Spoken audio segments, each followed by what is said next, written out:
Welcome to Prism, a podcast meant to inform and encourage church leaders. Here we'll cover every area of church life, from assimilation to personal care and everything in between. So regardless of the size, type, or location, Prism will be a guiding light for brighter churches everywhere. And now here's your host, Neal Scoggins. Glad you guys can join us today. I have with me Derek Brown. Derek, how are you, man? Doing great, Neal. Thank you for having me. Good. Thank you very much for just being here. So I've always watched you and admired you. I watch how you work a room. I thought you were running for office at some point because you were walking around shaking hands and kissing babies. And I was like, when I grow up, I want to be like Derek. So he's a man. So Derek, tell me, so what's your official title and what all do you do? Because I know you do a whole lot. Well, I work for Arkansas Baptist Children and Family Ministries. That is our new name. Most people still know us as Arkansas Baptist Children's Homes and Family Ministries. I'm the executive director. I've been doing that since December of 2018. Okay, cool. So what does that mean? What's under that umbrella? Because that's a whole bunch of stuff under that umbrella. Yeah, that's one reason why we changed the name a little bit to make it more clear that there are several things that we do. We do foster care, counseling, family advocacy, adoption, and we're moving into trauma-informed preschool. Okay, so we're moving into what now? Trauma-informed preschool. What is that? So if you think there's typical preschool and daycare, and then there's developmental preschools, this kind of fills a gap between those two things, focusing not on necessarily developmental issues, but on traumatic experiences and being what we'd consider trauma resilient in our practices. Man, that's kind of, so you guys do everything. You're like a one-stop shop when you come hang out with you guys. What we try to do is come alongside churches and really bring a more technical aspect of ministry that churches want to provide but don't necessarily have the resources. We bring in those who are equipped to do something a little more specialized, care for orphans and widows and those with difficulties. Yeah, that's cool. And that's why I have you here today, because I know doing ministry just as a whole, so I pastored for a while, been on staff at a couple of churches, volunteered for X amount of years. I know one of the things that they used to push with us a lot is taking a Sabbath and taking time and all of that. I had a pastor that used to make us run.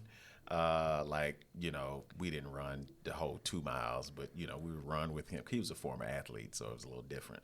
So we would run, we work out, and bring in a whole lot of stuff. But one of the things that we never did talk about was our emotional health, our mental health. I know there's a book by what's his name? Pat Lencioni, Spiritually Healthy, something healthy mentality. I don't know. I'll get it and we'll put it in the show notes.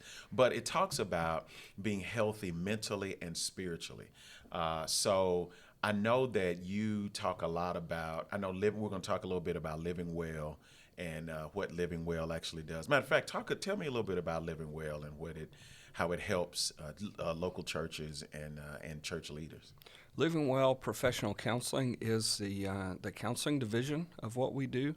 Okay. I actually came to this agency 10 years ago as a counselor, came through New Orleans Seminary, and one of the main reasons why I came is because I had recognized the need for churches to be able to offer counseling resources. That's what we did, although we did it on a much smaller scale back then. And so we launched Living Well Counseling in December of 19. We had 4 counselors still, just like we did when I came. But we launched it with a growth perspective of being able to take counseling to more places around the state and make it a resource for churches. Gotcha. We had no idea what was coming right around the corner with COVID in March of the next year. Initially, our thought was this was a terrible time to launch this kind of a ministry. It's not going to take off. And then we realized, no, this is the exact reason why we launched when we did. We just didn't understand it. And so, in 3 years, that thing has grown from 4 counselors to over 40 counselors. We are 20 locations around the state and growing. Really? So do you think that COVID kind of pushed it a little bit, kind of exploded what you guys were doing a little bit? So COVID definitely pushed it because, what I think window of tolerance and what COVID did, like if you think an emotional window of tolerance, just what we're able to accomplish in life, like everything got a little bit harder. Yeah. And if you can think like that window of what we're able to tolerate, it shrunk. And so just normal operation for everybody became a lot more than what many of us could handle. And then when you add any kind of extra stressor, it really has complicated things. And so it's just made it more necessary for people to go and to be able to process what they're experiencing and really increase that window of tolerance. That's what I think counseling does today, more so even than what it had done 3 years ago. Do you see, I would talk to senior leaders a lot at churches, and I remember we did a project where we were calling senior leaders, checking on them and the whole deal. This is one thing that got me, and this is one of the reasons why you're here. There are a lot of senior leaders that told me verbally, either on the phone or in my face, I'm out, I'm done. Now, we were doing this in the summer of 2020, and that number continued. I mean, if I talk to folks, they're walking away. And I know COVID did a lot of that, but what are you seeing as some of the major things that they're struggling with? Some of the senior leaders in church, senior pastors, executive guys, staff guys, what are they kind of struggling with as you kind of come in contact with them? Well, the whole nature of leadership, or when you're talking particularly church leadership, we're talking shepherding.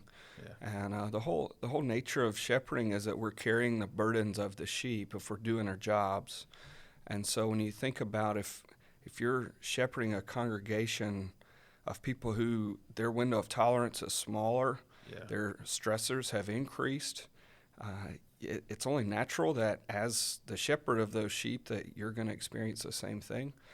But the reality is that we're not caring for people who have challenges that we're exempt from. We're going through the same challenges with the same increased stressors, with the same decreased window of tolerance, and we're trying to put that aside and care for others, which is great, but we can only do that for so long before it really just eradicates our window of tolerance and we start leaning on coping mechanisms that aren't healthy and that sort of thing. And so to answer your question, I think two things. One is a loss of compassion or empathy. If you mean we the leaders have a loss of compassion, if we start to notice as a leader that we're losing compassion or empathy, I think we need to see that as a warning sign. We have to step back. That really is a first indication that we've taken on too much. Because if our window of tolerance shrinks and our capacity for empathy and compassion shrinks, and once that happens, we're really no longer able to lead effectively until we pull back and do some self-care. And the other thing I think we have to watch out for is, say the reduced compassion and the increased coping mechanisms. So if we're looking for things to cope, to numb out, to escape, if we're needing to engage in behaviors that aren't healthy in order to keep going. So the increase of those and the decrease of compassion, I'm seeing more, but I think we just have to be mindful in ourselves to watch out for those things before they become really unhealthy. So. I know counseling used to be like a dirty word, especially in religious circles and pastors. No, I got it. I just read the Bible, pray, and everything is okay. I mean, what do you think other than, and I know it's a crazy question, but other than COVID, other than just like you said, that decreased piece, that window closing, if you will, what are some other things that you think have facilitated, pushed along the way to allow people to be more open to counseling as a tool that's part of their toolbox? Because leaders have toolboxes. It's our education, it's our relationships. But first of all, do you think that counseling is a tool that senior leaders need to have in their toolbox? I think the recognition that our emotional lives it can't just be absorbed into our spiritual growth is really important. That's kind of heavy. That's deep. But I think we've done that as Christian leaders. Like, we think if our spiritual lives can grow enough that our emotional lives just kind of fold right in with that, and they're going to, our emotional struggles are going to disappear as our spiritual maturity increases. And I think we finally, as a culture, come to a realization that we can grow as much as possible spiritually, but we still have to deal with our emotional lives as a separate domain that also influences our spiritual domain. And so while those things are very integrated, our spiritual life impacts our emotional life impacts our spiritual life, we have to deal with both independently as well. And so I think as pastors are realizing that, they're recognizing that, it changes the way we preach, it changes the way we connect with our congregations. It changes the way we are able to empathize with them. We don't look down on others because they're having emotional struggles or mental struggles. And also we start to recognize some of those things in ourselves. And it's okay to deal with emotions from an emotional perspective. And particularly when we look at even our emotional health as a resource for our leadership, that changes everything. And so now counseling becomes a tool to help us to grow in our emotional strength that's going to help us to connect with others and to lead well. You know, a lot of folks will say that, that's for big church guys. They have all the pressures and all of that. Mid-sized churches or smaller churches, as long as I just keep working, I'm okay. Is that a myth? Is that true? I mean, is it just for big church guys, established churches that have major staff? So what about the small church guys? Well, let me say it like this. I think leading a growing organization is much harder than leading a big organization. Okay. And any pastor should be leading a growing organization. And if you're not growing, you should be at that initial stage of growth, of building for, planning for, preparing for. We're intended to lead something that grows. If we're not a part of a growing movement, then there's also a concern with that that's going to relate back to our emotional health. And so I don't think the size of the church matters in terms of that. I think we all have the pressure to grow if we're not growing. And if we are growing, then we have the stress of that growth. And so I really think the pressure's there no matter what size church you're leading. And so it's tough with as a guy that I'm a church planner. So as a church planter, man, I'm gonna tell you the stressors early on, and then it kind of levels out, and then stressors again kind of take off. And I found personally that counseling was a tool that, as I was sending everybody else to counseling, I was like, listen, I kind of need that same thing myself, because it's a roller coaster. It was, you're right, those pressures to grow, preparing to grow, making sure that everybody actually gets it. What are some, I'm ask you two more questions and then we'll go on. One is not a question that's on the list that I gave you. It's about burnout. I'm hearing a lot about burnout, like leader burnout. I mean, if you can kind of give me like the third grade definition of what is burnout? So the thing that surprises me most about burnout, particularly in the helping professions, in pastoral ministry and counseling ministry, everything that we do is designed to make a difference. Right. One of the hallmarks of burnout is the feeling that you're no longer making a difference. Wow. Okay. And so when you think about the reality that we can get to a place emotionally that we're no longer capable, like our brains are not capable of measuring the difference that we're making, or having the hope that what we're doing, even if we don't see the difference today, that it's ultimately going to make a difference. And so I think it's just the reality of, like, when you think about stress, let me define that, and I think that'll help with burnout. So the definition I like with stress is when your perceived demands outweigh your perceived resources. Okay, you're going to say that slow again. When your perceived demands outweigh your perceived resources. Right. Wow. It's like when the infrastructure doesn't handle the weight that you're trying to carry. There's three aspects to it that I think are really important. One is perception. Two is the size of your demands, and three is the size of your resources. Wow, that's good. And so when we think about burnout, I think burnout is when we've finally just kind of collapsed into an understanding that our demands outweigh our resources, and we feel a sense of helplessness about it. Like our demands are too high and I can't do anything about it. And then we also feel the hopelessness. So there's a helplessness, and then there's a hopelessness of right.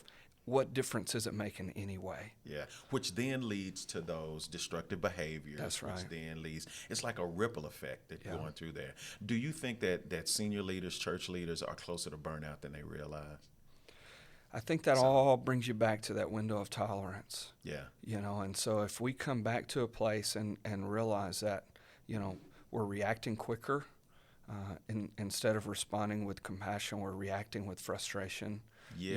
And so I think, if you think about like Jesus and the woman with the issue of blood is such a good example for us. Like if somebody comes to us with a need that we didn't anticipate and it's not in our agenda, how do we respond to it? Like, is it something that annoys us because it pulled us off course, or is it something that we feel the capacity to respond with compassion for?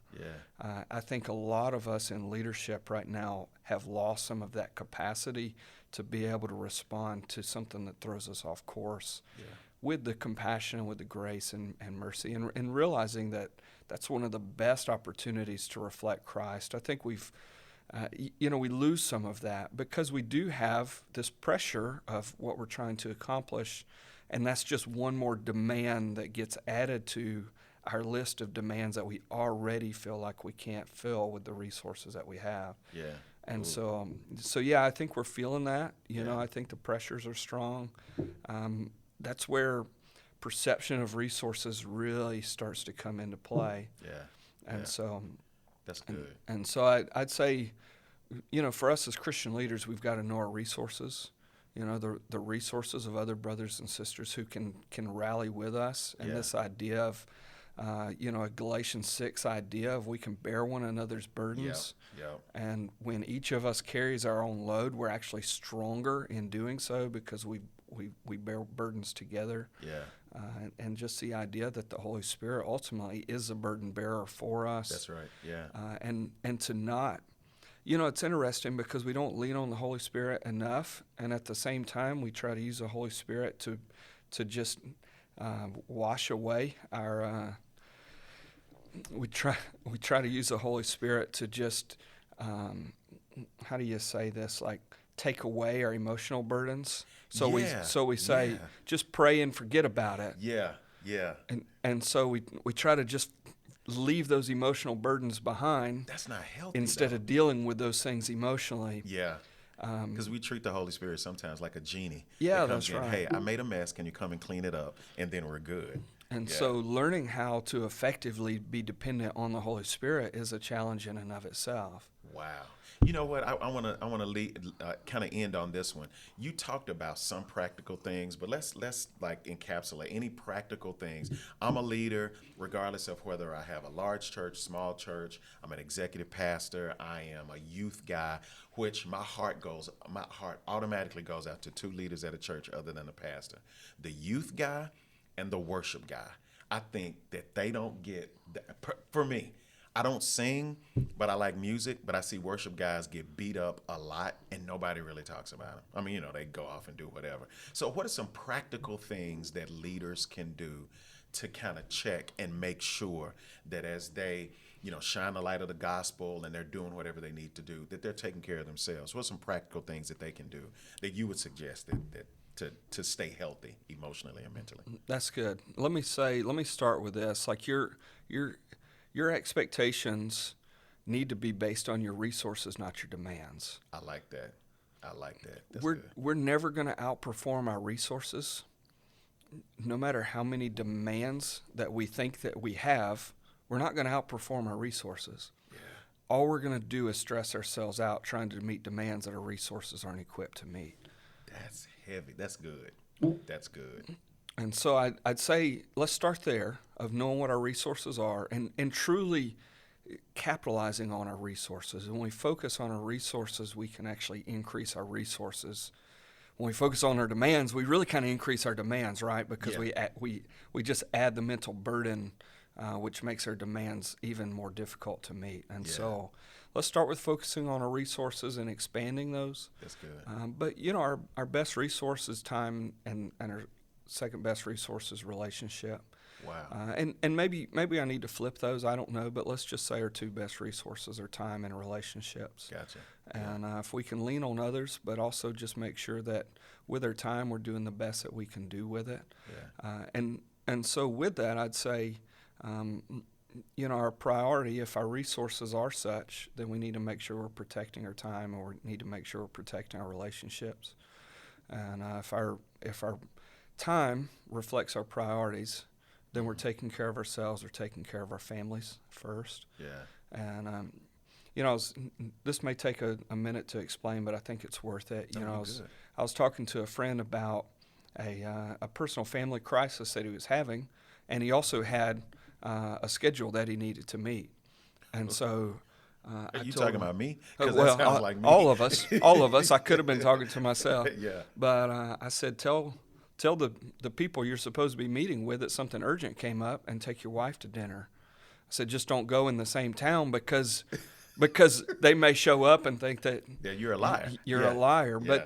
But then not really. how sad is that the urgent thing that happens couldn't be in our own family, and that the solution couldn't be to step back and to take our wife to dinner. Golly, you just convicted me right there. That's isn't that wild that protecting that relationship isn't even something that we in our culture can see as urgent? Wow, man.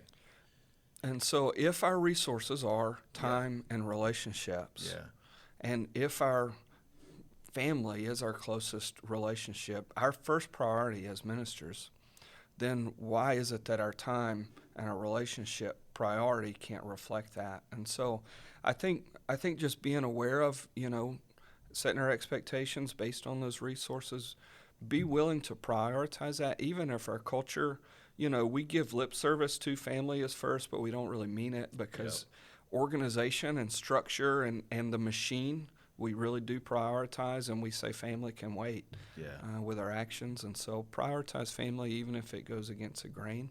Man. I think we have to do that. I heard the expression a lot, work hard, play hard. I don't know that I fully understood what that meant, and to be quite honest, I worked hard enough. I was tired. Yeah, and so too tired to play hard. Play hard just doesn't sound fun on a Saturday sometimes, Right. And so I learned to say balance work, play, and rest. Okay. And so sometimes you got to rest in between, but the work hard, play hard really is a good strategy. Yeah. You just have to understand that there may be a balance of rest that you need. If you're too tired to play, you're too tired. That's right. And if you are too tired to play, you are too tired. Golly. Yeah. Yeah, I need to.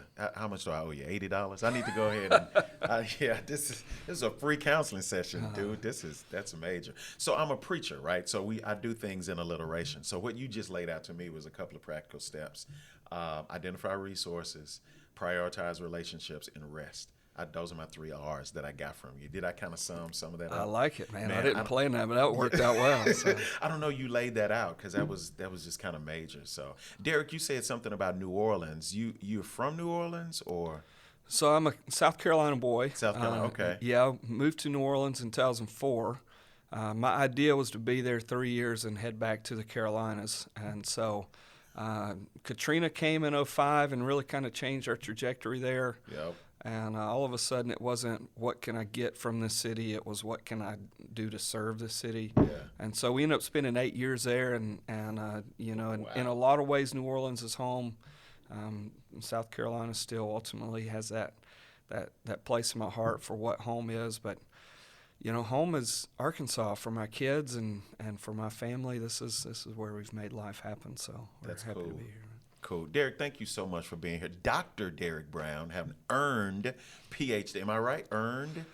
I would say, 14 years of education. I'm going to say I earned it, but you don't have to call me that. So. Yeah, there you go. I'm a slow learner, but I did get there. You're still making payments on it, too, though, yeah, aren't you? You bet I am. That's right. Most of us are. Derek, thank you so much, man, for joining us today and laying out those tips. So any of the notes that high points that we talked about in the podcast today, we're going to try to put those in the show notes. Derek, we got to have you back at another time, but thank you so much for being with us. Thank you, Neal, man. I really appreciate it. Enjoyed being with you. Thanks for listening to this episode of Prism. We hope you enjoyed it and learned something new. If you did, or even if you didn't, be sure to follow, like, and subscribe so you'll never miss one episode